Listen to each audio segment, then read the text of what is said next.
Salam sejahtera Malaysia, tuan-tuan dan puan-puan yang amat dihormati sekalian.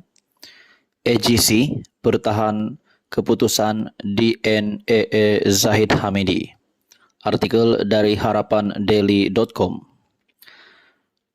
Pejabat Peguam Negara AGC mempertahankan keputusan melepas tanpa membebaskan DNAA Timbalan Perdana Menteri Datuk Seri Ahmad Zahid Hamidi yang berdepan 47 pertuduhan. Merujuk kepada laporan media bahawa tindakan Peguam Negara untuk tidak meneruskan pertuduhan terhadap Zahid sebagai tidak bermoral, jabatan ini ingin menegaskan bahawa permohonan untuk melepas tanpa membebaskan dibuat kepada mahkamah berdasarkan kepada alasan-alasan yang telah dikemukakan dan telah pun diterima oleh mahkamah. Semasa membuat keputusan tersebut, Yang Arif Hakim menyatakan bahawa alasan-alasan yang dikemukakan oleh pihak pendakwaan adalah kuku ataupun kogen, kata pejabat Peguam Negara dalam kenyataan ringkas.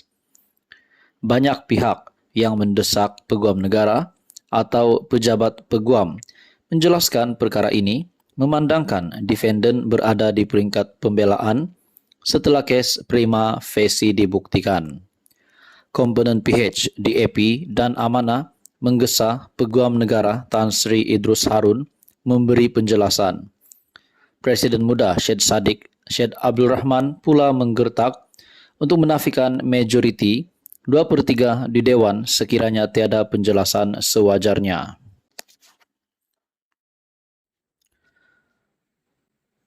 Pilihan raya kecil, kamu siapa?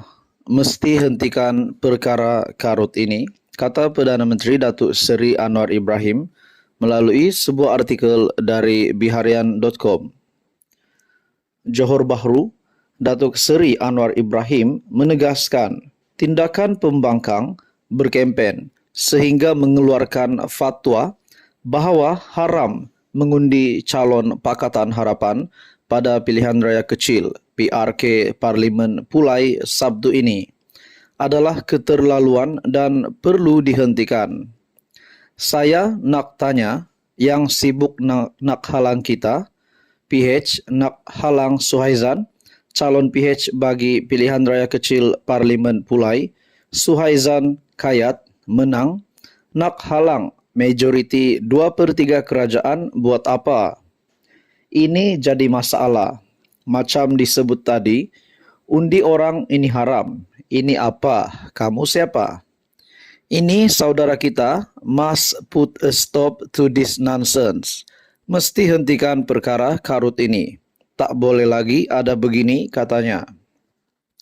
Perdana Menteri berkata demikian ketika berucap pada ceramah Mega Perpaduan Madani di Taman Uda Utama. Yang turut hadir ialah Menteri Besar Johor, Datuk On Hafiz Ghazi, Presiden Amanah, Datuk Seri Muhammad Sabu dan Suhaizan. Pengerusi Perikatan Nasional PN Tan Sri Muhyiddin Yassin dilapor meletakkan haram hukumnya untuk mengundi Suhaizan pada pilihan raya kecil Parlimen Pulai. Muhyiddin dipetik mendakwa tindakan tidak mengundi Suhaizan itu perlu bagi menunjukkan bantahan dan kemarahan pengundi di Parlimen Pulai berikutan kerajaan perpaduan tidak membantu rakyat dalam kesusahan. Saya bagi hukum haram, ada yang esok mencabar saya berhubung hal ini, tanya ikut fatwa mana. Namun tak boleh undi kerana situasi yang sudah berlaku sekarang. Sudah 9 bulan berlalu ujian bagi rakyat, macam soal kenaikan harga barang, kata Muhyiddin ketika berucap pada ceramah Perdana PN di Kempas. Sementara itu, Muhammad ketika berucap pada program sama turut membidas tindakan Muhyiddin berkenaan yang dianggapnya sebagai mula memasuki fahaman takfiri akibat berkawan dengan PAS. Takfiri merujuk kepada perbuatan mengkafir dan menyesatkan kumpulan yang tidak sealiran pemikiran dengan pihak tertentu. Saya tidak sangka Muhyiddin orang yang saya hormat. Saya jarang sentuh dia, tetapi apabila dia membuat fatwa bahawa haram mengundi calon kita Suhaizan, saya kata inilah akibat berkawan dengan PAS. Suhaizan dalam ucapannya pula berkata, tindakan Muhyiddin mengeluarkan fatwa itu adalah keterlaluan. Beliau berkata, penggunaan hukum Islam dengan cara sedemikian dibimbangi akan menjadi permainan politik. Jika orang politik boleh menggunakan hukum Islam, hukum haram ini terhadap seteru politik, saya khawatir ia akan menjadi permainan kepada orang lain. Ini amat berbahaya, katanya. Halo semua tuan-tuan dan puan, salam sejahtera Malaysia. Selamat datang ke channel Fels Lifestyle. Sebelum ini kita mendengar nama Presiden PAS Tan Sri Abdul Hadi Awang yang mempertikaikan lembaga pengampunan dan akhirnya beliau disiasat. Akhirnya terkini pula berkaitan dengan keputusan siasatan ataupun satu lagi kejutan di mana polis mencadangkan Hadi dituduh bawa akta hasutan. Wow, ini satu lagi keputusan buruk ataupun satu lagi keputusan yang pasti mengejutkan PAS dan Perikatan Nasional. Satu artikel dari Malaysia Kini, polis cadangkan Hadi dituduh bawa akta hasutan. Polis akan mencadangkan Jabatan Peguam Negara AGC menuduh Presiden PAS Abdul Hadi Awang bawa akta hasutan dan akta komunikasi dan multimedia susulan ucapannya yang didakwa mempertikai kuasa lembaga pengampunan. Sama ada akan tuduh atau tidak dituduh itu bergantung pada penilaian AGC nanti, kata Timbalan Ketua Polis Negara Ayub Han. Kenyataan itu dibuat beberapa jam selepas unit siasatan jenayah terkelas Bukit Aman mengambil keterangan Hadi di Ibu Pejabat PAS di Kuala Lumpur pagi tadi. Hadi disiasat bahwa berhubung ucapannya di Johor pada 26 Ogos.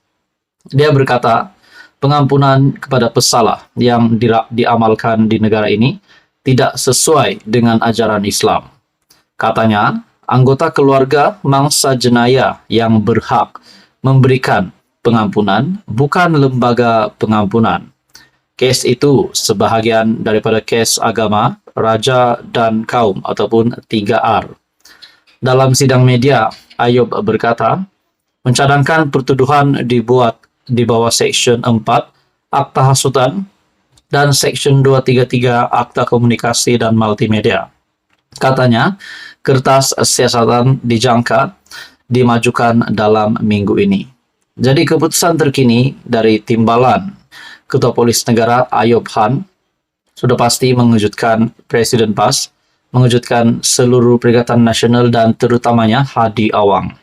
Akhirnya polis mencadangkan supaya Presiden PAS Hadi Awang dituduh di bawah akta hasutan. Dan kalau ini benar berlaku, apakah status Hadi Awang selepas ini? Adakah akan ada lebih banyak lagi keputusan buruk yang bakal menyusul nanti sekiranya benar Hadi Awang dituduh di bawah akta hasutan? Tuan-tuan dan puan, sekian saja, teruskan bersama di dalam channel ini untuk info yang seterusnya. Mohon bantu channel ini dengan menekan butang like, share, dan juga subscribe.